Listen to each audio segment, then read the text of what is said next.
আম্মা জান আয়েশা সিদ্দিকা রাদিয়াল্লাহু তাআলা আনহার বর্ণনা, ক্বালা রাসূলুল্লাহ সাল্লাল্লাহু আলাইহি ওয়াসাল্লাম, আম্মা জান আয়েশা সিদ্দিকা বলেন, মা কানা খুলুকুন আবগাযা ইলা রাসূলিল্লাহ সাল্লাল্লাহু আলাইহি ওয়াসাল্লাম মিনাল কাযিব। দেখেন কি বলে রাসূল, আম্মা জান বলেন নবীজির কাছে মিথ্যা কথা বলার চাইতে আর কোনো খারাপ, এই অপছন্দনীয় আর কোনো কিছু নবীর কাছে ছিল না। কেউ যদি মিথ্যা কথা বলতো এটা নবী সবচেয়ে অপছন্দ করতেন। ইতিমধ্যে এক গ্রাম্য ব্যক্তি আসলেন। গ্রাম্য ব্যক্তি আসার পর রাসূল আকরাম সাল্লাল্লাহু আলাইহি ওয়াসাল্লামকে প্রশ্ন করলেন, মাতাসসাআতু ইয়া রাসূলুল্লাহ, হুজুর কিয়ামত কবে? ফাকালা বা'দুহুম সামি'a মা ক্বাল ফাকারিহা মা ক্বাল। রাসূল আকরাম সাল্লাল্লাহু আলাইহি ওয়াসাল্লামকে এক ব্যক্তি প্রশ্ন করলেন, কিয়ামত কবে? নবীজি সাল্লাল্লাহু আলাইহি ওয়াসাল্লাম ফামাযা রাসূলুল্লাহ সাল্লাল্লাহু আলাইহি ওয়াসাল্লাম ইউহাদ্দিসু, আল্লাহ রাসূল সাল্লাল্লাহু আলাইহি সাল্লাম ওনার আলোচনা চালাইতে থাকলেন। যিনি প্রশ্ন করলেন কিয়ামত কবে, তার কোনো জবাব না দিয়ে উনি ওনার আলোচনা কন্টিনিউ করলেন, চালাইতে থাকলেন। ফাকালা বা'দুহুম সামি'a মা ক্বাল ফাকারিহা মা ক্বাল। সাহাবাদের কেউ কেউ বললেন, নবীজি তার কথা শুনছে, কিন্তু মনে হয় সে যা বলছে এটা নবী অপছন্দ করছে, এই জন্যই তো নবী তার কোনো জবাব না দিয়ে উনি ওনার কথা জ্বালাইতেছে। এটা সাহাবাদের বক্তব্য। ওয়াকালা বা'দুহুম বাল লাম ইয়াসমা রাসূলুল্লাহ সাল্লাল্লাহু আলাইহি ওয়াসাল্লাম। আরেক সাহাবা বললেন, আমার তো মনে হয় নবীজি তার কথা শুনেই নাই। কোন সাহাবা বললেন নবী তার কথা শুনছে, কথাটা পছন্দ করে নাই, তাই নবী তারে কোনো জবাব দেয় না। আরেক সাহাবা বললেন, আমার তো মনে হয় নবীজি তার কথা শুনেই নাই। হাত্তা ইদা কাদা হাদিসাহু, নবীজি যখন তার কথা শেষ করলেন, কথা শেষ করার পর রাসূল আকরাম সাল্লাল্লাহু আলাইহি ওয়াসাল্লাম বললেন, আইনা উরাহুস সাইলু আনিস সাআ। নবীজি বললেন, কিয়ামত সম্পর্কে প্রশ্নকারী ব্যক্তি কোথায়? যিনি কিয়ামতের ব্যাপারে প্রশ্ন করলেন তিনি কোথায়? তো যিনি প্রশ্ন করছেন তিনি বললেন, আমি। হুজুর আমি প্রশ্ন করছি। এই কথা বলার পর আল্লাহ রাসূল সাল্লাল্লাহু আলাইহি সাল্লাম বললেন, ইদা দুগিয়াতিল আমানা ফান্তাজিরিস সাআ, যখন আমানত উঠিয়ে নেওয়া হবে তখন কিয়ামতের অপেক্ষা করো। সাহাবারা প্রশ্ন করলেন, কাইফা ইদাআতুহা ইয়া রাসূলুল্লাহ, হুজুর আমানত উঠিয়ে নেওয়া হবে কিভাবে, আপনার কাছে জানতে চাই। ফাকালা রাসূলুল্লাহ সাল্লাল্লাহু আলাইহি ওয়াসাল্লাম, ইদা বুসিদাল আমরু ইলা গায়রি আহলিহি ফান্তাজিরিস সাআ, কোন বিষয়ের দায়িত্ব যখন অযোগ্য ব্যক্তিকে দেওয়া হবে তখনই কিয়ামত উঠিয়ে নেওয়া হবে, তখন বুঝবা কিয়ামতে আর বেশি বাকি নাই, কিয়ামতের অপেক্ষা করো। তাহলে কোনো বিষয়ের দায়িত্ব অযোগ্য ব্যক্তিকে দেওয়া, এর মানে হলো আমানত উঠিয়ে নেওয়া, আর আমানত উঠিয়ে নেওয়া মানে হলো কিয়ামতের অপেক্ষা করা। অথচ আল্লাহ আদেশ করেছেন আমানত যথাযথভাবে যেন আদায় করা হয়।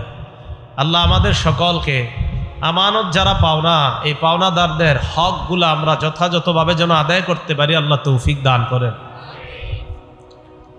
আমানত ৮ প্রকার। বলেন আমানত সাধারণত মৌলিকভাবে কয় প্রকার? ৮ প্রকার। ১ নাম্বার আল আমানাতু ফিল ইবাদাহ, ইবাদতের ক্ষেত্রে আমানত। ইবাদতের ক্ষেত্রে আমানত হলো যথাযথভাবে ইবাদত করা, এটা হলো ইবাদতের ক্ষেত্রে আমানত। ইবাদত করতে গিয়ে আপনি অন্যদিকে তাকিয়ে থাকা, অন্যান্য কাজ করা, এটা আমানতের খেয়ানত। যেমন আপনি নামাজে দাঁড়ায় আকাশের দিকে তাকান আর এদিক সেদিক তাকান, এটা আমানতের খেয়ানত। নাসাই শরীফের বর্ণনা, ক্বালা রাসূলুল্লাহ সাল্লাল্লাহু আলাইহি ওয়াসাল্লাম, আল্লাহ নবী বলেন, এমন এক দল মানুষ যারা নামাজের মধ্যে দাঁড়ায়, নবীজি বলেন, লা ইয়ানতাহিয়ান্না আকওয়ামুন আন রাফি আবসারিহিম ইলাস সামা আও লা তুখতাফান্না আবসারুহুম। আল্লাহ রাসূল বলেন, একদল মানুষ নামাজে দাঁড়াইলে এদিক সেদিক তাকায় এমনি। আল্লাহ নবী বলেন তারা যেন তাদের নজরগুলো আকাশ থেকে তাড়াতাড়ি ফিরায় নিচের দিকে নেয়।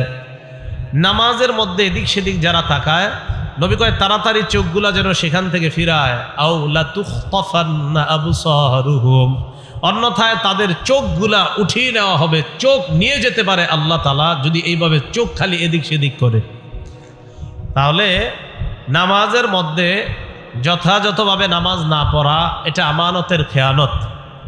যথাযথভাবে নামাজ পড়া এটা হলো আমানত। রসুল আকরাম সাল্লাল্লাহু আলাইহি সাল্লামকে জিবরিল আমিন প্রশ্ন করলেন, মাল ইহসানু ইয়া রাসূলুল্লাহ, হুজুর ইহসান কি জিনিস আপনার কাছে জানতে চাই। فقال رسول الله صلى الله عليه وسلم أن تعبد الله كأنك تراه, ইহসান হলো তুমি আল্লাহর ইবাদত এমন ভাবে করা যেন তুমি সরাসরি আল্লাহকে দেখতে পাও।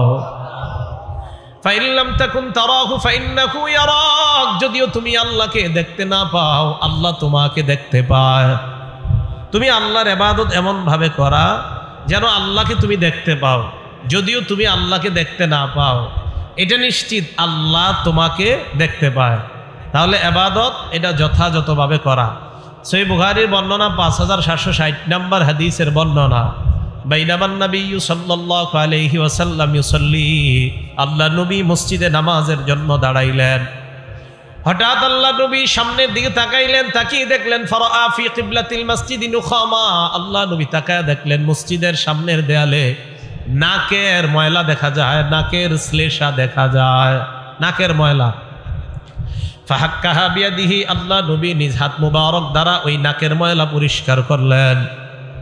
নিজের হাতে নাকের ময়লা, নিজের নাক না আরেকজনের নাকের ময়লা নবী নিজ হাতে পরিষ্কার করলেন। পরিষ্কার করার পর ফাত্তাগাইয়াযা, নবীর চেহারা মুবারক লাল হয়ে যায়, আল্লাহ নবী রাগান্বিত হয়ে যায়। সাহাবাদেরকে বললেন, শোনো তোমরা, ইযা কানা আহাদুকুম ফিস সালাত, তোমাদের কেউ যখন নামাজের মধ্যে থাকো, ফাইন্নাল্লাহা হিয়ালা ওয়াজহিহি, মনে রাখবা তোমার চেহারার সামনে আল্লাহ থাকেন। নামাজে যখন থাকো সামনে কে থাকেন? আল্লাহ। ফালা ইয়াতানাখামান্না আহাদুকুম হিয়ালা ওয়াজহিহি, নামাজের মধ্যে চেহারার সামনের দিকে কেউ থুতু ফেলবা না, নাকের ময়লা ফালাইবা না, কারণ তোমার সামনে যদিও দেখো মসজিদের দেয়াল, আসলে নামাজে তোমার সামনে হলেন আল্লাহ। ইবাদত করা এমন ভাবে যেন তুমি আল্লাহকে দেখতে পাও। তা আজকে থেকে ফজর নামাজ কালকে যখন পড়বেন বলেন তো, নামাজে দাঁড়াইলাম ফজরে, আমি কাকে দেখতে পাচ্ছি কেমন যেন? না না, আমি তো আল্লাহকে দেখি না, আমাকে কে দেখে? এই তো বুঝে আসছে। তাহলে আমানত 8 প্রকার। 1 নাম্বার আল আমানাতু ফিল ইবাদা, ইবাদতের ক্ষেত্রে আমানত মানে যথাযথভাবে যেই ইবাদত করা দরকার ওইভাবে ইবাদতটা করার নাম হলোই আমানত, আর ইবাদতটা ওইভাবে না করার নাম আমানতের খেয়ানত। 2 নাম্বার আল আমানাতু ফি হিফজিল জাওয়ারিহি, এই অঙ্গ প্রত্যঙ্গগুলোকে গুনাহ থেকে বাঁচিয়ে রাখা হলো আমানত, আর এই অঙ্গ প্রত্যঙ্গ দিয়ে গুনাহ করা এটা হলো খেয়ানত। বলেন তো, অঙ্গ প্রত্যঙ্গগুলা গুনাহ থেকে বাঁচানোর নাম কি? বাঁচানোর নাম কি? আমানত। আর এইগুলা দিয়ে গুনাহ করা এটার নাম কি? খেয়ানত। আল্লাহ পাক রব্বুল আলামিন বলেন, হাত্তা ইযা মা জাউহা শাহিদা আলাইহিম সামউহুম ওয়া আবসারুহুম ওয়া জুলুদুহুম বিমা কানু ইয়ামালুন। সূরা হামিম আস-সাজদা আয়াত নাম্বার 20। আল্লাহ বলেন, হাত্তা ইযা মা জাউহা, আমরা যখন কিয়ামতের মাঠে যাব, আমাদেরকে আল্লাহ যখন উপস্থিত করবেন, শাহিদা আলাইহিম সামউহুম, আমার আপনার বিরুদ্ধে সাক্ষী দিবে আমার আপনার কান, ওয়া আবসারুহুম, আমার আপনার চোখ আমাদের বিরুদ্ধে সাক্ষী দিবে, ওয়া জুলুদুহুম, আমার আপনার চামড়া আমাদের বিরুদ্ধে সাক্ষী দিবে আমরা যে গুনাহ করলাম। এবার আমার আপনার বিরুদ্ধে চামড়া সাক্ষী দেওয়ার পর আমি আপনি চামড়াকে প্রশ্ন করব, ক্বালু লিজুলুদিহিম লিমা শাহিদতুম আলাইনা, চামড়াকে প্রশ্ন করবে, ও চামড়া আমাদের বিরুদ্ধে কেন সাক্ষী দিলা? চামড়ারা জবাব দিবে, আনতাকানাল্লাহুল্লাযী আনতাকা কুল্লা শাই, এই চামড়া জবাব দিবে, আমি চামড়াকে আজকে কথা বলিয়েছেন ওই আল্লাহ, যে আল্লাহ চাইলে সব কিছুকে কথা বলাইতে পারেন। চামড়া যখন সাক্ষী দিবে, সূরা হামিম আস-সাজদার 20 নম্বর আয়াত আর 21 নম্বর আয়াতে আল্লাহ বললেন, 20 নম্বর আয়াতে কান সাক্ষী দিবে, চোখ সাক্ষী দিবে, চামড়া সাক্ষী দিবে। আর 21 নম্বর আয়াতে ওই মানুষ প্রশ্ন করবে, ও চামড়া আমাদের বিরুদ্ধে সাক্ষী দিছো কেন? চামড়া বলবে, কেন সাক্ষী দিতে পারি না। তো চামড়াকে বলবে, তুমি আবার কথা বলতে পারো নাকি? চামড়া জবাব দিবে, আল্লাহ যিনি সব কিছুকে কথা বলাইতে পারেন, ওই আল্লাহ আমি চামড়ার মুখ দিয়ে কথা বলাইছি। তাহলে চামড়াকে কথা বলাইতে পারবেন কে? হ্যাঁ, এগুলো আমাদের বিরুদ্ধে সাক্ষী দিবে। তাহলে আমানত কয় প্রকার? ভুলে গেছে, কয় প্রকার?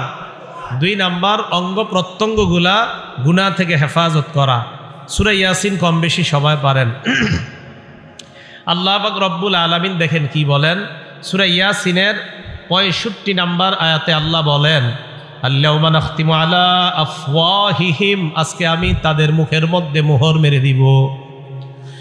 ওয়া তুকাল্লিমুনা আইদিহিম, তাদের হাত আমার সাথে কথা বলবে।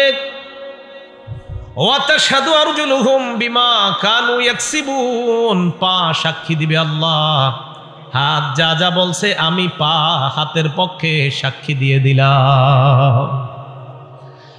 অঙ্গ প্রত্যঙ্গগুলা গুনাহ থেকে হেফাজত করা, এটাই হলো আমানত। গুনাহ করা এটার নাম খেয়ানত।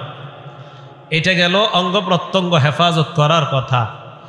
এই অঙ্গ প্রত্যঙ্গের মধ্যে একটা অঙ্গের নাম চোখ। বলেন তো কি? চোখ। এই চোখকে গুনাহ থেকে হেফাজত করা। বুখারী শরীফের বর্ণনা, সাহাবায়ে কেরামকে রাসূল আকরাম সাল্লাল্লাহু আলাইহি সাল্লাম বলেন, ইয়াকুমুল জুলুসা আলাত তুরুকাত, তোমরা রাস্তার মধ্যে আড্ডাবাজি করা থেকে বাঁচবা, গোল মিটিং করা থেকে বাঁচবা, বেশি বেশি বৈশা বৈশা কথা বলা, অনর্থক কথা বলা থেকে তোমরা বাঁচবা। সাহাবারা বললেন, মা লানা বুদ্দুন ইন্নামা হিয়া মাজালিসুনা ইয়া রাসূলুল্লাহ, রাস্তাঘাটে কথা বলা ছাড়া আমাদের কোনো উপায় নাই, আমরা ধর্মীয় আলোচনাগুলো রাস্তার মধ্যেই করে থাকি। আল্লাহ নবী বললেন, ফাইন আবাইতুম ইল্লাল মাজালিস, রাস্তায় যদি বসতেই হয়, ফাআতুত তরিক হাক্ক, রাস্তার হক আদায় করবা। সাহাবারা প্রশ্ন করলেন, ওয়া মা হাক্কুত তরিক ইয়া রাসূলুল্লাহ, রাস্তার হক আপনার কাছে জানতে চাই, রাস্তার হক আবার কি? আল্লাহ নবী বললেন, রাস্তার হক হলো 5টা। বলেন, রাস্তার হক কয়টা? 1 নাম্বার গদ্দুল বাসার, নজর নিচে রাখা 1 নাম্বার, এটা হলো রাস্তার হক। চোখ নিচে রাখা, এটা কিসের হক? 2 নাম্বার কাফুল আযাব, কষ্টদায়ক বস্তু সরায়া দেওয়া, এটা রাস্তার হক। 3 নাম্বার রদ্দুস সালাম, সালামের জবাব দেওয়া। 4 নাম্বার আমরুন বিল মারুফ, নেক কাজের আদেশ করা। 5 নাম্বার নাহয়ুন আনিল মুনকার, অসৎ কাজ থেকে নিষেধ করা। 1 নাম্বার চোখকে নিচের দিকে রাখা, এটা রাস্তার হক। বলেন, চোখ নিচে রাখা কিসের হক? রাস্তার হক। আর 2 নাম্বার কষ্টদায়ক বস্তু সরায়া দেওয়া, এটাও রাস্তার হক।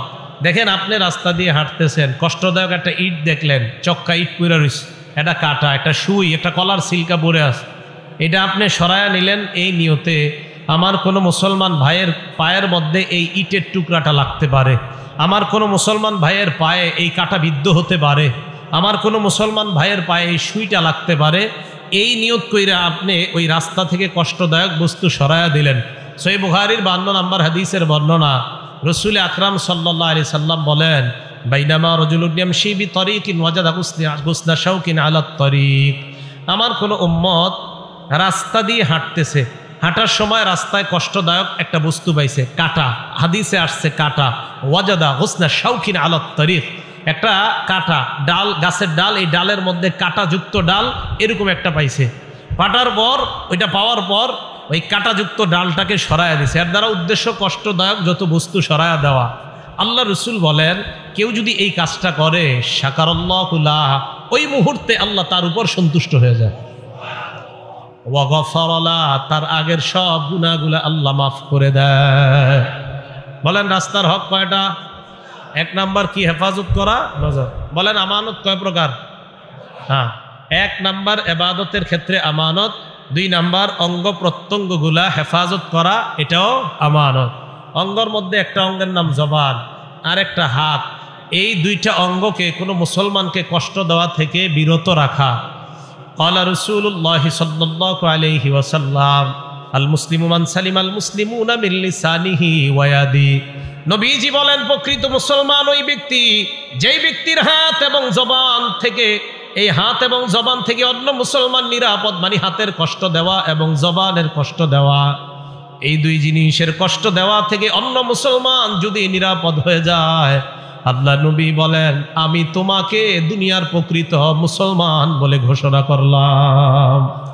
তাহলে এই অঙ্গ প্রত্যঙ্গগুলা কষ্টদায়ক বস্তু থেকে তো আপনি হেফাজত নিজেকেও করবেন, আপনার দ্বারা যেন অন্য কেউ কষ্ট না পায়, এই আপনার হাত আর জবান, এই দুইটা জিনিসকে আপনি হেফাজত করবেন। কোনো মুসলমান ভাইকে আপনি কষ্ট দিবেন না, হাত দিয়েও কষ্ট দিবেন না, মুখ দিয়েও কষ্ট দিবেন না। মুসলিম শরীফের বর্ণনা, আমাদের মাদ্রাসার পাঠ্যপুস্তক অনুযায়ী 2564 নম্বর হাদিসের বর্ণনা। এই হাদিসের মধ্যে আসছে ক্বালা রাসূলুল্লাহ সাল্লাল্লাহু আলাইহি ওয়াসাল্লাম, আল্লাহ নবী বলেন লা তাহাসাদু, পরস্পর তোমরা হিংসা করবা না, ওয়ালা তানাজাসু, পরস্পর তোমরা ধোঁকাবাজি করবা না। ধোঁকা দেওয়া হারাম, কোনো মুসলমানকে ধোঁকা দেওয়া, তাকে কষ্ট দেওয়া, এটা হারাম, এটা করা যাবে না। 3 নাম্বার ওয়ালা তাবাগজু, তোমরা বিদ্বেষ পোষণ করবা না। 4 নাম্বার ওয়ালা তাদাবারু, কোন মুসলমানের ক্ষতি করার জন্য আড়ালে শত্রুতা করবা না। সামনাসামনি বড় ভালো মধু মাখা কথা বলে, দই খাওয়ায়, মিষ্টি খাওয়ায়, চা খাওয়ায়, তলে তলে তাকে দেখতে পারে না এমন মানুষ সমাজে আছে না নাই?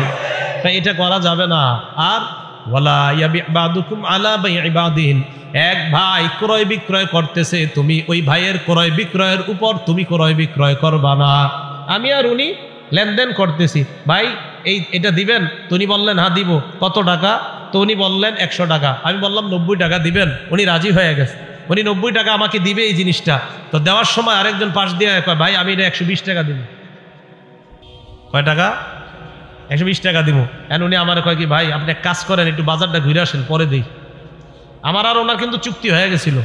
এখন হঠাৎ আমার কয় কি, বাজার ঘুরে আসেন, বিসমিল্লাহ।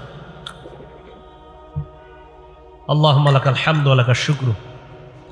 এখন এই যে আমার আর ওনার ব্যবসার চুক্তি চলতেছে, এর মাঝে আপনার আরেকজন আইসা কবে আমি এটা দিব। রাসূল বলেন এটা করা যাবে না, এটা নিষেধ। আমাদের সমাজে আরেকটা কাজ হয় মানুষকে কষ্ট দেওয়ার, এটাও নিষেধ। ওয়ালা ইয়াখতিব বাদুকুম আলা খিতবাতি আখিহি, এক ভাইয়ের বিয়ের প্রস্তাবের উপর তোমরা বিয়ের প্রস্তাব দিবা না, এটাও অন্যায়। বিয়ের প্রস্তাব দিছে এক মেয়েরে, দেওয়ার পর মেয়েটাকে বিয়ে করবে, ছেলে মেয়ের পুরা পরিবার, উভয় পরিবারের মধ্যে মোটামুটি কথা পাকাপাকি। এই মুহূর্তে একজন ঘটক এসে কয়, আপনার মেয়ের বিয়ে ঠিক হয়েছে শুনলাম। কয় হ্যাঁ। ছেলে কি করে? কয় বেতন মোটামুটি 80-90 হাজার টাকা ছেলের, দিয়ে মেয়েটাকে ভালো জায়গায়। কয় আপনার 80-90 দিয়ে দিবেন? আমি ইতালির একটা ছেলের ব্যাপারে জানি, বেতন পায় 14 লাখ। আপনি যদি চান মেয়েটারে ওখানে দিতে পারি। রাসূল সাল্লাল্লাহু আলাইহি সাল্লাম এটা নিষেধ করছেন। কেন? তাদের মাঝে না বিয়ের কথাবার্তা চলতেছে, তো এইটা আপনি কেন করলেন? এটা নিষেধ। হাদিসের শেষে রাসূল সাল্লাল্লাহু আলাইহি সাল্লাম বলেন, বিহাসবি ইমরিইম মিনাশ শাররি আইয়াহকিরা আখাহুল মুসলিম, কোন মুসলমান, এই মুসলমান ভাইকে আপনি কষ্ট দেওয়া, আপনি খারাপ মানুষ হওয়ার জন্য এতটুকুই যথেষ্ট।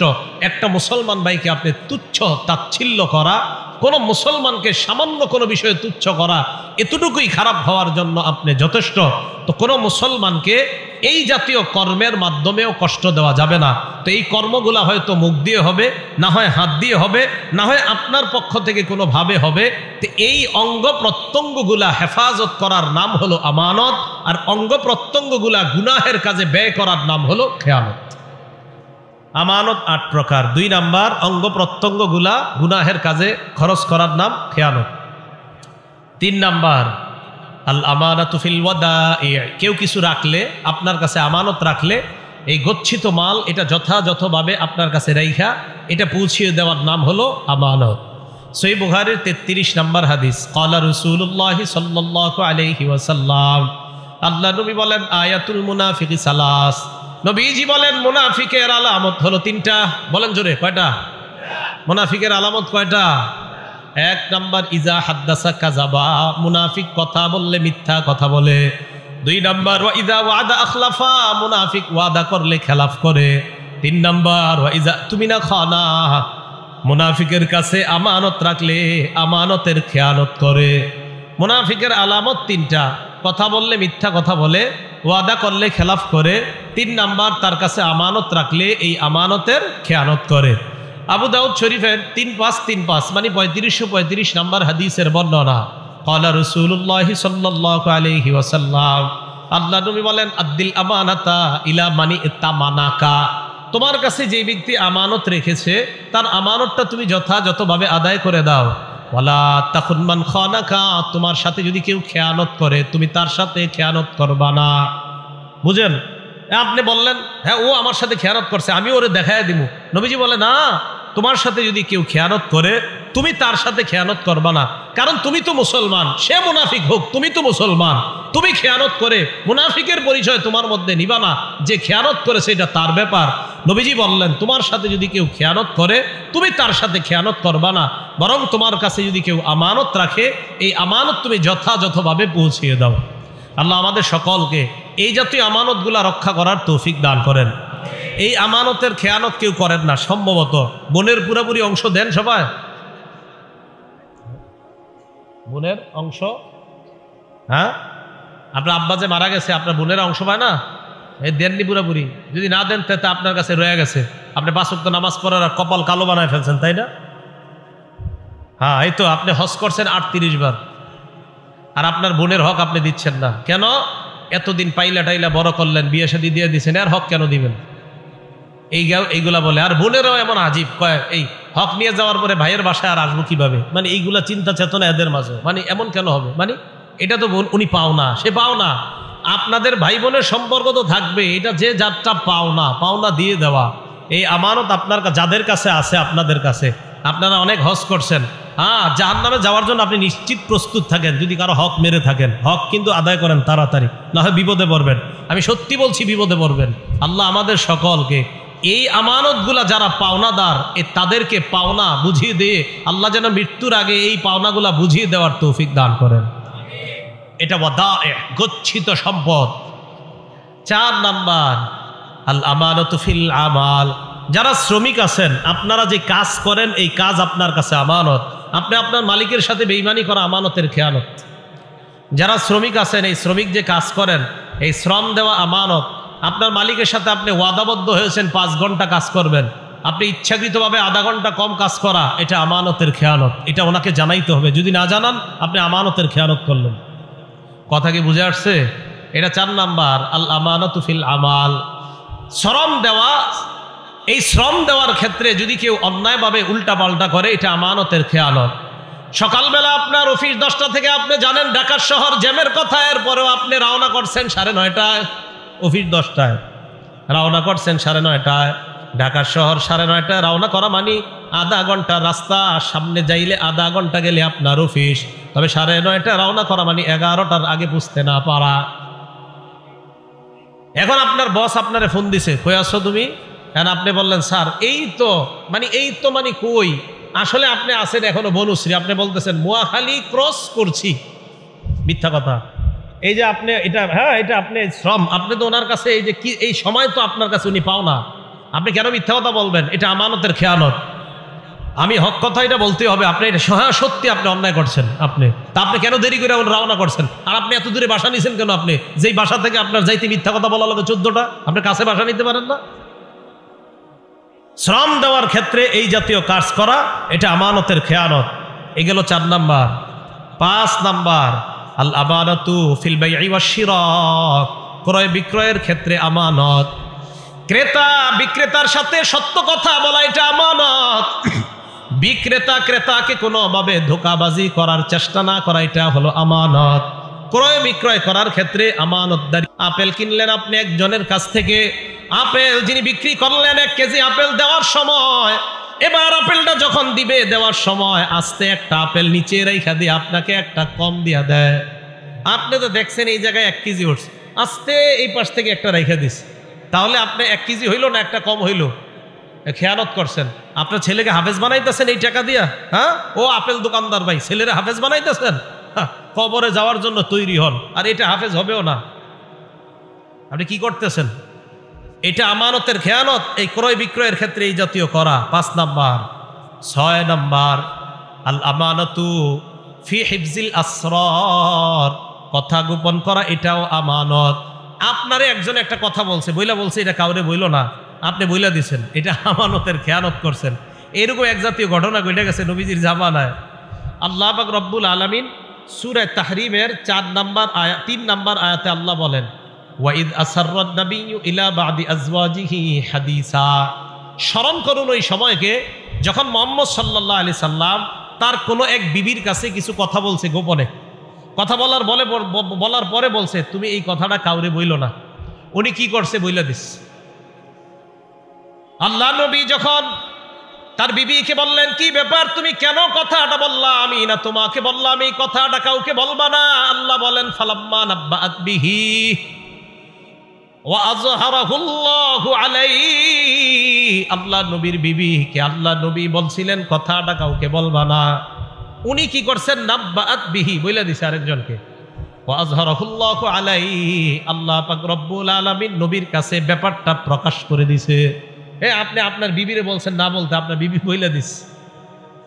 তো রাসূল আকরাম সাল্লাল্লাহু আলাইহি সাল্লাম আম্মাজানকে ডাক দিয়ে বললেন, ফালাম্মা নাব্বাআহা বিহি, আম্মাজানকে বললেন, কি ব্যাপার, তুমি এটা বললা কেন? নবীজি যখন আম্মাজানকে ব্যাপারটা অবগত করলেন, তুমি কেন এমন কথা বলে দিলা যে কথাটা আমি তোমাকে বলতে নিষেধ করলাম? আম্মাজান জবাব দেয়, মান আম্বাআকা হাযা, আপনাকে কে বলছে আমি যে কথাটা বইলা দিছি? আপনি কেমনে জানছেন? নবীজি তার এক বিবিরে একটা কথা বলছে, তুমি কথাটা গোপন রাখো। উনি আরেকজনকে বইলা দিছে, আল্লাহ নবীজিরে জানাই দিছে। নবীজি এসে ওনার বিবিকে বলতেছে, আচ্ছা তুমি এটা কেন বললা? তো ওনার বিবি কয়, মান আম্বাআকা হাযা, আপনারা কে বলছে আমি যে বইলা দিছি? নবীজি জবাব দিলেন, নাব্বাআনি আল আলিমুল খবীর, আল্লাহ আমাকে জানায়া দিছে। আল আমানাতু ফি হিফজিল আসরার, গোপন কথা হেফাজত করা এটা আমানত। কেউ যদি আপনাকে বলে, বিশ্বাস করে একটা কথা বলার পর যদি বলে এটা বইল না, এটা আমানত। শেখ সাদী রহমতুল্লাহ আলাইহি বলছে, কয় মানুষের স্বভাব হলো তুমি যদি তারে কিছু বইল না, সে এটা বেশি বলবে। হ্যাঁ, এটা বেশি বলবে। 7 নাম্বার, আল মাসউলিয়াতু আমানত, দায়িত্ব এটা একটা আমানত। মাদ্রাসার মুতামিম সাহেব তার দায়িত্ব এটা আমানত, মসজিদের ইমাম তার দায়িত্ব এটা আমানত, মুয়াজ্জিনের তার দায়িত্ব এটা আমানত, ঘরের বাবা মা আপনাদের দায়িত্ব আমানত। সহিহ বুখারীর 893 নম্বর হাদিসের বর্ণনা, ক্বালা রাসূলুল্লাহ সাল্লাল্লাহু আলাইহি ওয়াসাল্লাম, আল্লাহ নবী বলেন, কুল্লুকুম রাঈন ওয়া কুল্লুকুম মাসউলুন আন রাইয়াতিহি, তোমরা সবাই দায়িত্বশীল, তোমাদের প্রত্যেককে তার দায়িত্বের ব্যাপারে জিজ্ঞাসা করা হবে। আমাকে, আপনাকে, আমাদের সবাইকে নবীজি বললেন, তোমরা সবাই দায়িত্বশীল, প্রত্যেককে তার দায়িত্বের ব্যাপারে জিজ্ঞাসা করা হবে। সহিহ বুখারীর 893 নম্বর হাদিসের বর্ণনা। এরপর আল্লাহ নবী বলেন, আল ইমামু রাঈন ওয়া মাসউলুন আন রাইয়াতিহি, শাসক যিনি হবেন তিনি দায়িত্বশীল, তাকে তার অধীনস্থ যে প্রজা আছে তাদের ব্যাপারে জিজ্ঞাসা করা হবে। ওয়ার রাজুলু রাঈন ফি আহলি বাইতিহি, কোন ব্যক্তি তার ঘরের যে সদস্যরা আছে তাদের দায়িত্বশীল হলো বাবা। আপনার ছেলে মেয়ে, আপনার বিবি, তারা আপনার অধীনস্থে আছে, তাদের দায়িত্বশীল আপনি। আল্লাহ নবী বলেন, মাসউলুন আন রাইয়াতিহি, আপনাকে তাদের দায়িত্বের ব্যাপারে জিজ্ঞাসা করা হবে। 5 বছর বয়সে হাতের মধ্যে মোবাইল উঠায়া দিছেন নাকি কায়দা উঠায়া দিছেন, জিজ্ঞাসা করবে। হ্যাঁ, কায়দা না মোবাইল? আমার উপরে ওলামায়ে কেরাম রাগ, আমি মোবাইল চালাই না কেন বেশি। সব পুরো বাংলাদেশে সবাই রাগ, মনে করে ইদানিং আমি 7 বছর যাবত মোবাইল আমি মোবাইল রিসিভ করি না। এরা মনে করে এই বছরই মনে রিসিভ করি না, আমি 7 বছরই রিসিভ করি না। এখন আমার দোষ দেয় আমি এখন রিসিভ করি না। আমি আবার বলছি, হ্যাঁ জানাইয়া দিবেন এটা, আমি 7 বছর মোবাইল রিসিভ করি না, সাধারণত আমার কয়েকজন ছাড়া, আম্মা আর কয়েকজন আছে, এদের ছাড়া। কেন? এই মোবাইল বেশ কম চালানোর কারণে আমি কি ফায়দা পাইতেছি সেটা আমি জানি।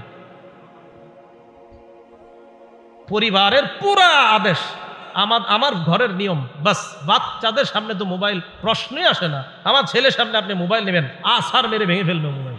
নেন, সন্তান আপনি নষ্ট করবেন, নিজ দায়িত্বে নষ্ট করবেন, অসম্ভব। আপনি চেষ্টা চালায় যান, ভবিষ্যতে আমার সন্তান কি হবে আল্লাহ জানে। আমি তো চেষ্টা করছি, এটা আল্লাহরে বলতে পারবো, কারণ আমি দায়িত্বশীল। আল্লাহ আমাকে জিজ্ঞাসা করবে। হ্যাঁ, আল্লাহ আপনাকে জিজ্ঞাসা করবে, এই কথা মাথায় রাখেন। এই পরীক্ষায় 90 না আরো বেশি 95% মানুষ এই জায়গায় ধরা খাবে। সন্তানের হাতে গজব ছোটবেলা থেকে যারা উঠাই দিচ্ছে ধরা খাবে। আল্লাহকে ভয় করেন। তো আমার ব্যাপারে এই অভিযোগগুলো দিয়ে না, আমি বলছি আমি 7 বছর যাবতীয় এরকম, এই অভিযোগ দেওয়া আমার ব্যাপারে ঠিক হবে না। ছাত্র জীবন থেকে আমি এমন। আল্লাহ আমাদের সকলকে ইলেকট্রনিক মিডিয়ার গজব থেকে বেঁচে থাকার তৌফিক দান করেন।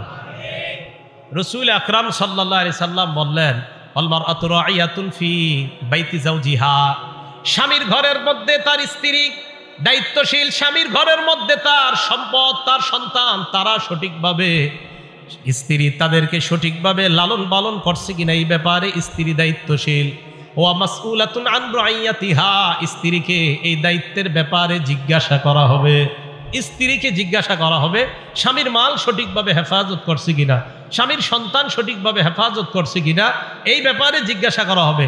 আপনার স্বামী কত বিশ্বাস করে সৌদি আরব গেছে, বিদেশ গিয়েছে, আপনার সন্তানগুলা, আপনার স্বামীর সন্তানগুলো আপনার দায়িত্বে আছে, এই সন্তানগুলা নষ্ট হয়ে যাচ্ছে, বেচারা কত আশা আকাঙ্ক্ষা করে মাসে মাসে আপনার জন্য টাকা পাঠায়, আর আপনি তার সন্তানগুলাকে একের পর এক নষ্ট করে দিচ্ছেন। আল্লাহর কাছে আপনার জবাবদিহিতা করতে হবে। মা বোন, এই কথা মাথায় রাখেন। রসুল আকরাম সাল্লাল্লাহু আলাইহি সাল্লাম বলেন, স্ত্রী তার স্বামীর ঘরের যেই বিভিন্ন বিষয় আছে এগুলার ক্ষেত্রে আমানত, এই আমানত তার উপরে দায়িত্ব, এটা এই দায়িত্ব যথাযথভাবে রক্ষা করেছে কিনা এই ব্যাপারে প্রত্যেকটা বিবি যারা তাদেরকে জিজ্ঞাসা করা হবে। তো রসুল আকরাম সাল্লাল্লাহু আলাইহি সাল্লাম শেষে বলেন, ওয়াল খাদিমু মাসউলুন ওয়াল খাদিমু রাঈন ফি মালি সাইয়্যিদিহি, খাদেম তার মনিবের সম্পদের ব্যাপারে দায়িত্বশীল। মাসউলুন আন রাইয়াতিহি, খাদেমকে তার দায়িত্বের ব্যাপারে জিজ্ঞাসা করা হবে। খাদেম যিনি, এই খাদেম সাহেব তার যে মনিব আছে, তার যে বস আছে, এই বসের মালের ব্যাপারে সেও দায়িত্বশীল, এই দায়িত্বের ব্যাপারে তাকেও জিজ্ঞাসা করা হবে।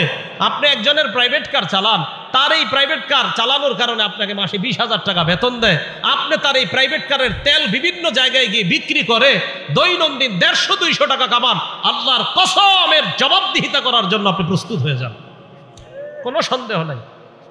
হুজুর আউট ইনকাম আছে, কিভাবে আউট ইনকাম সেটা বলেন না, তেল বেশি।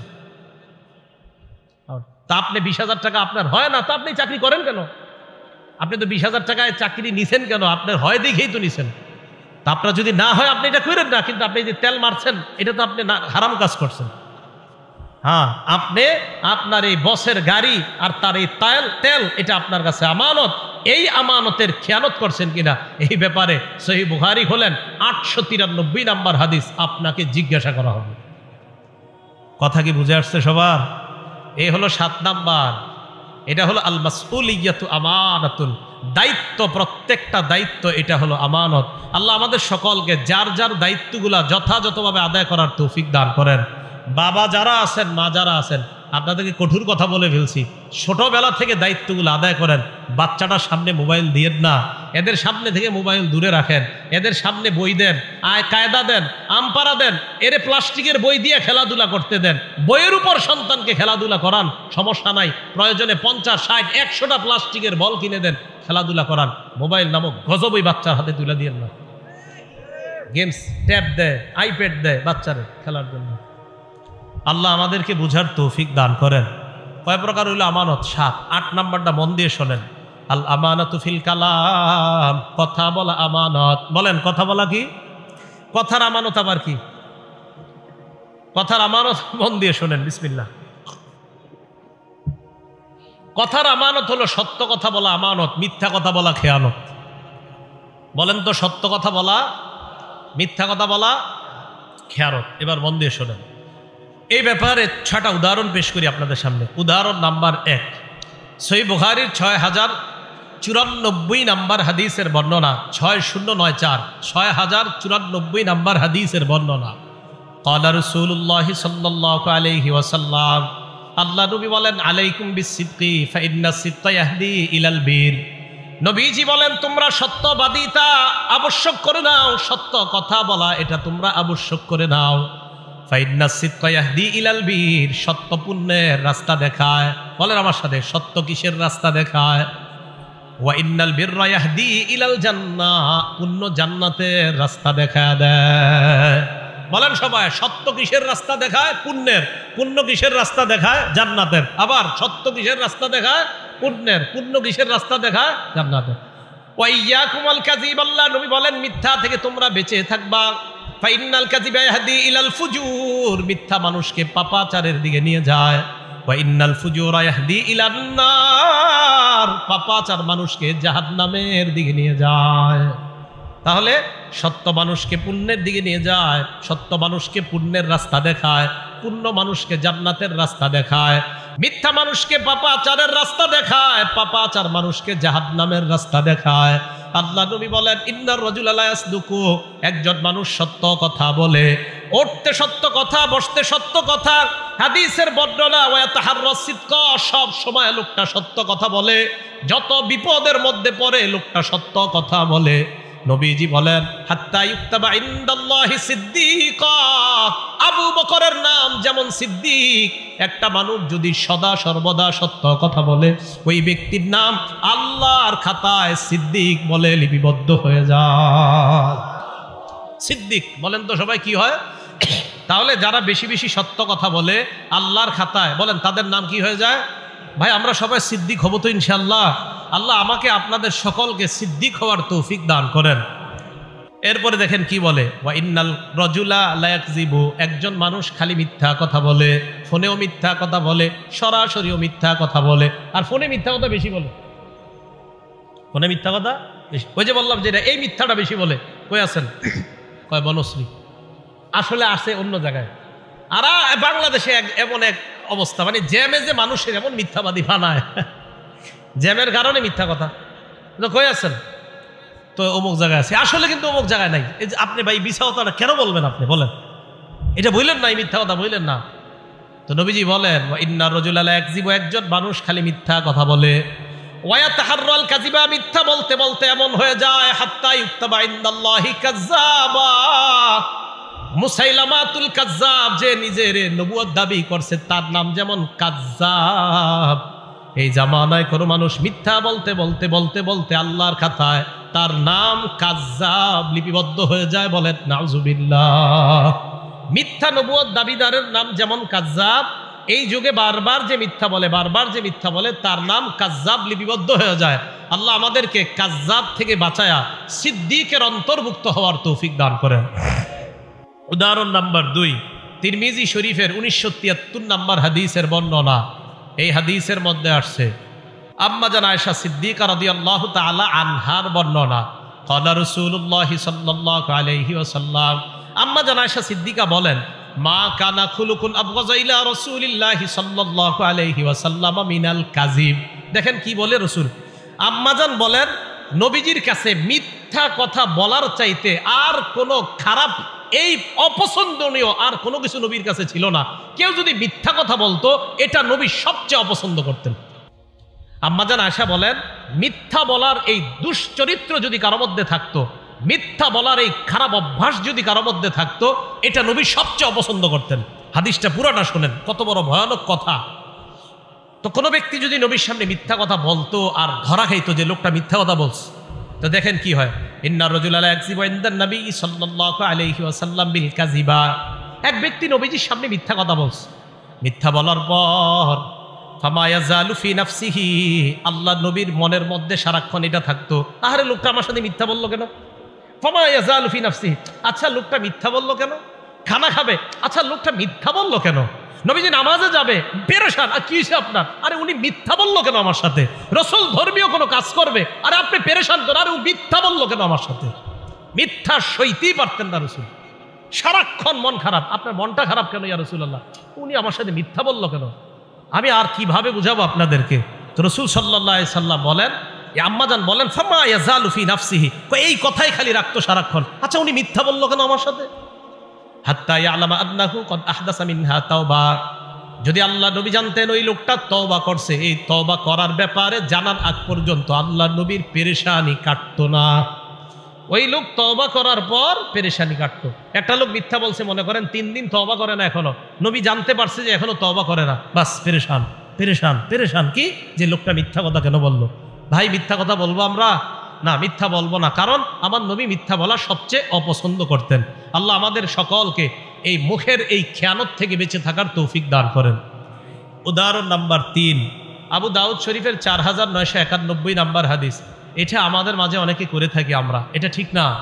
মাঝে মাঝে আপনারা কবুতর এইভাবে ডাক দেন, এইভাবে ডাক দেন, মুরগি ধরার জন্য ডাক দেন, ডাক দেওয়ার পর আধার দেন না। হ্যাঁ, আধার, হাতে আধার আছে, মুরগি তো সত্যি মনে করছে আধার আছে, তা আসার পর আপনার হাতে আধার নাই, ভালো করে বুঝেন।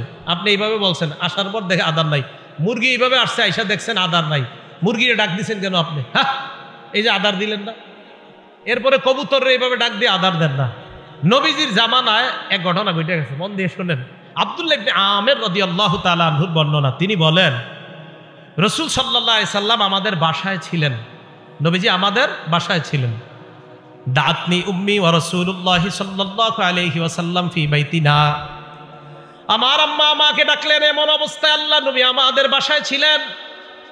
আমার আম্মা আমাকে ডাকলেন, ডাকার পর আম্মা বললেন তাআল হা তাআল উতিকা শাইআ, আব্বু এদিকে আসো আমি তোমারে কিছু দিব, বলি না এরকম?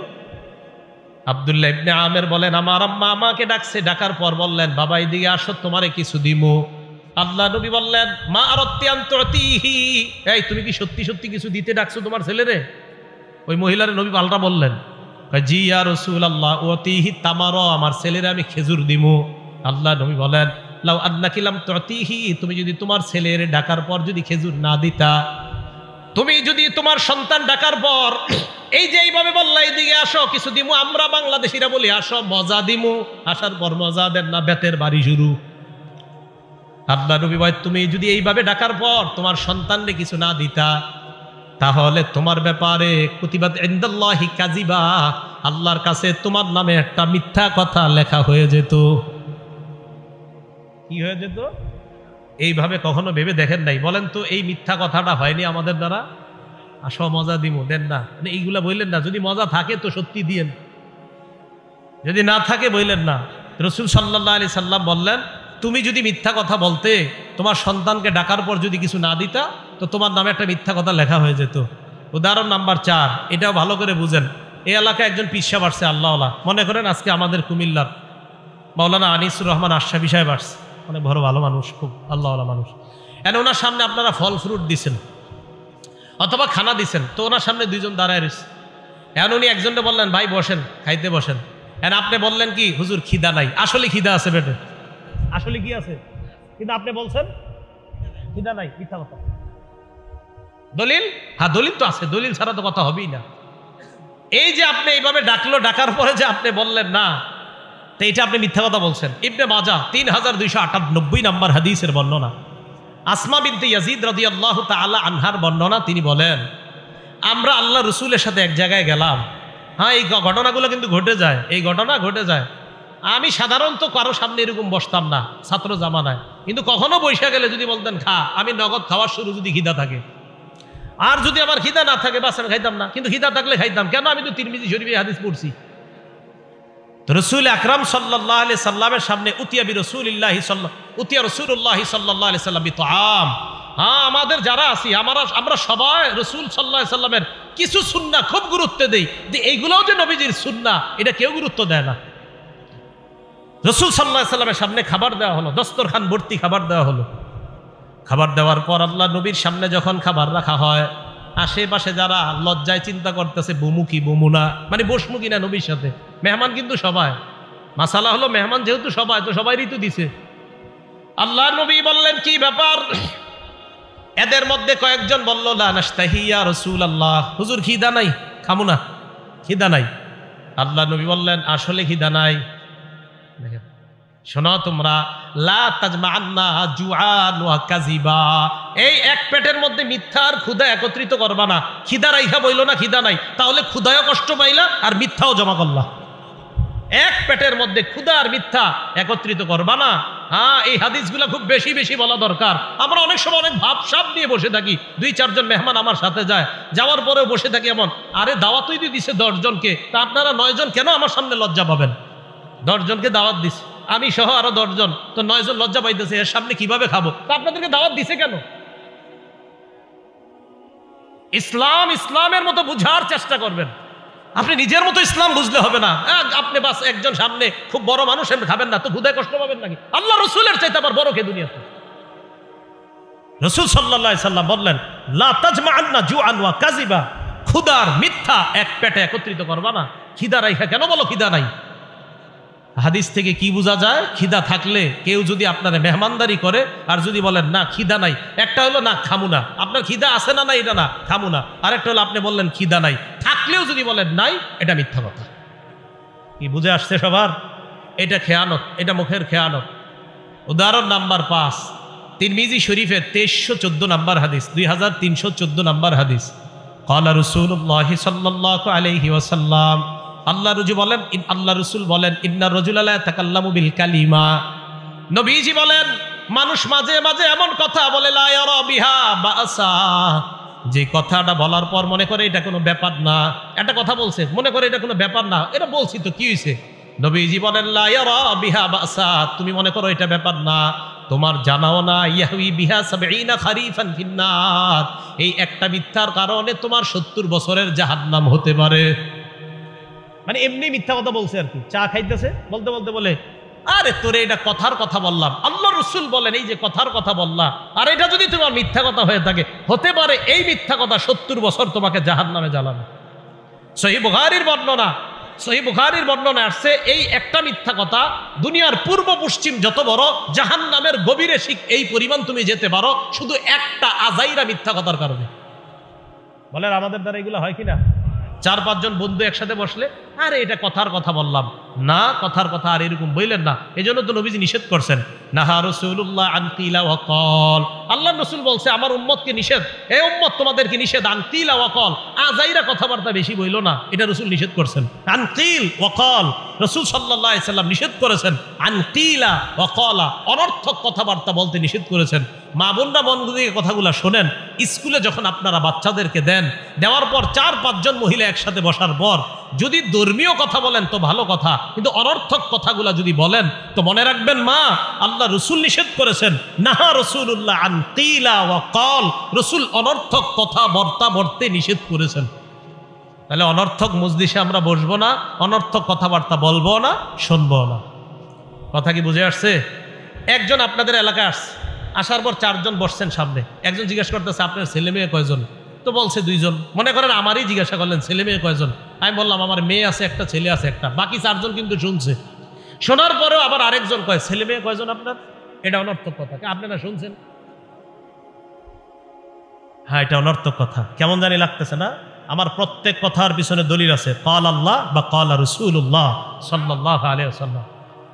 উদাহরণ নাম্বার 6, এটা আমার বিরুদ্ধে আমি বলতেছি। আমরা যারা স্টেজে বৈশা মানুষকে মিথ্যা কথা বইলা হাসাই, আজকে ভালো করে হাদিস মনে রাখবেন, কি কথা বইলা হাসাই?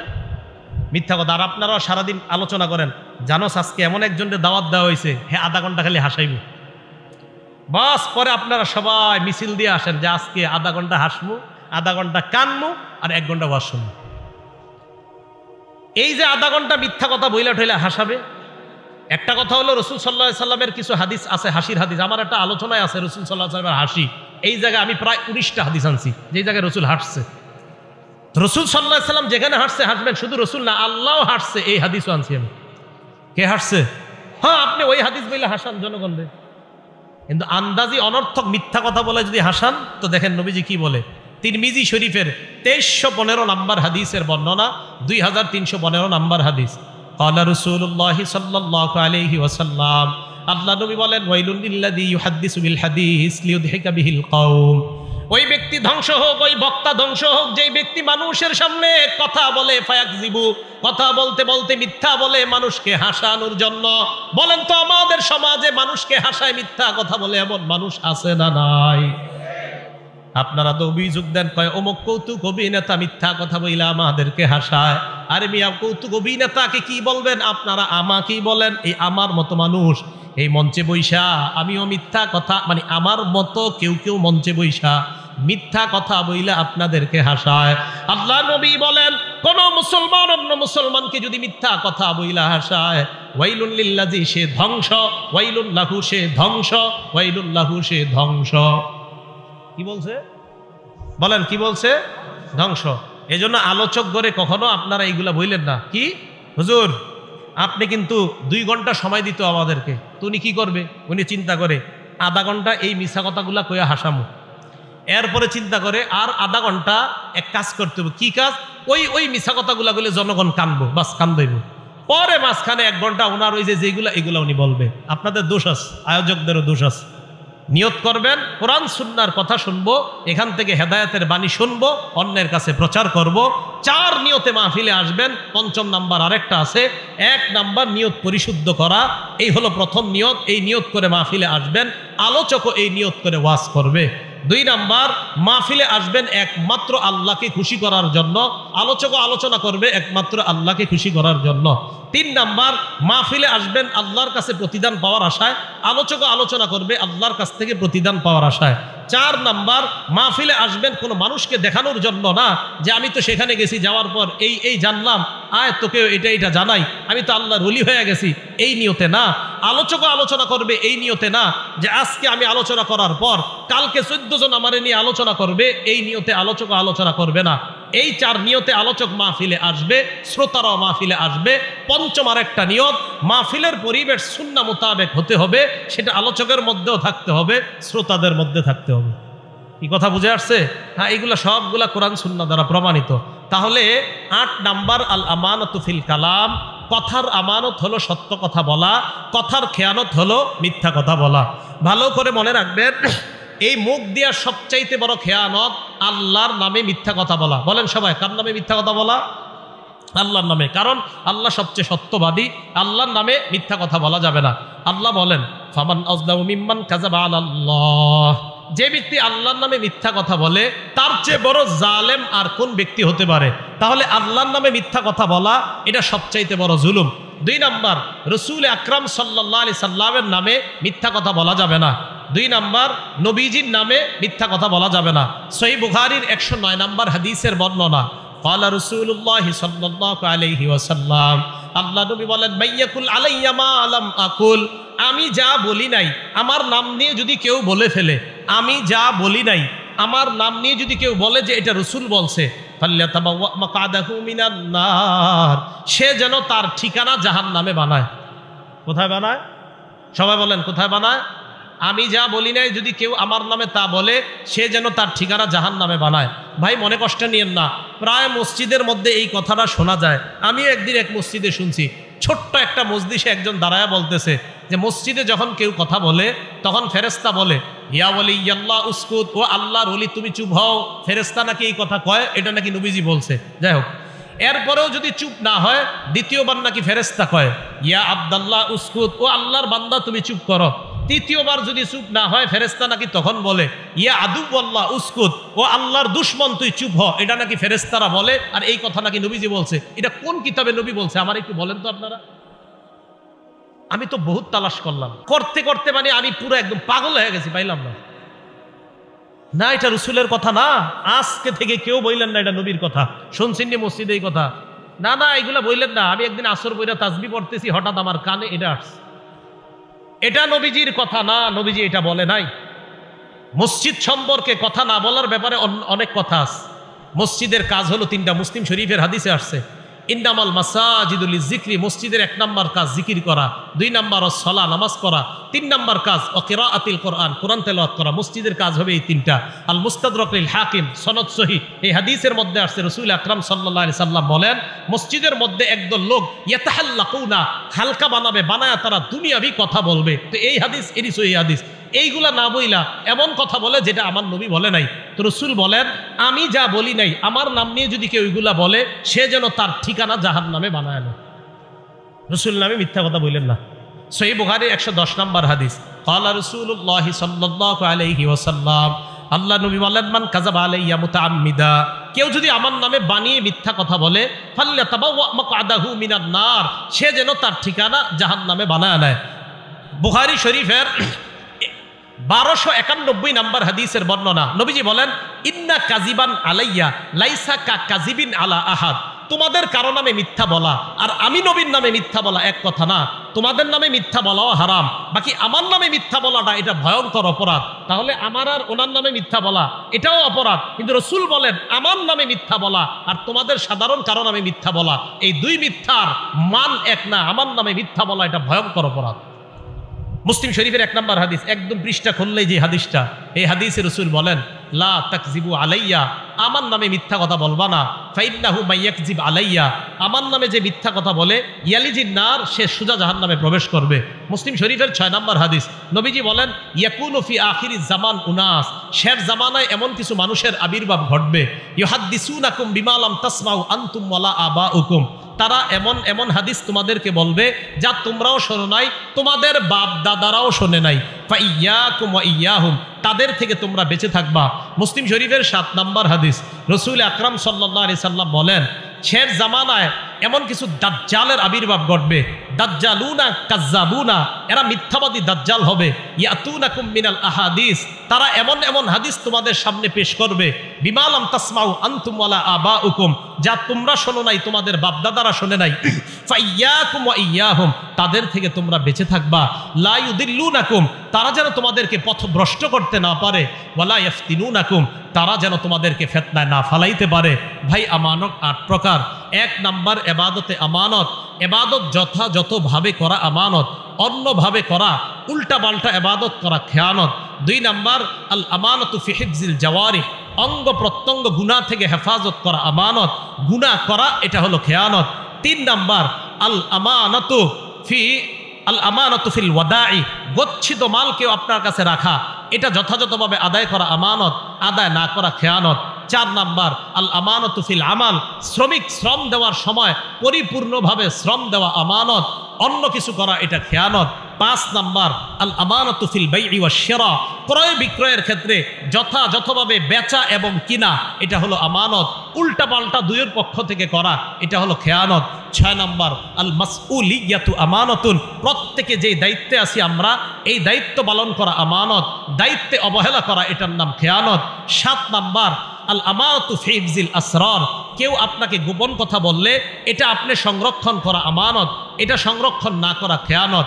8 নাম্বার আল আমানতু ফিল কালাম, কথার আমানত, তথা সত্য কথা বলা এটাই আমানত, মিথ্যা কথা বলা এটা খেয়ানত।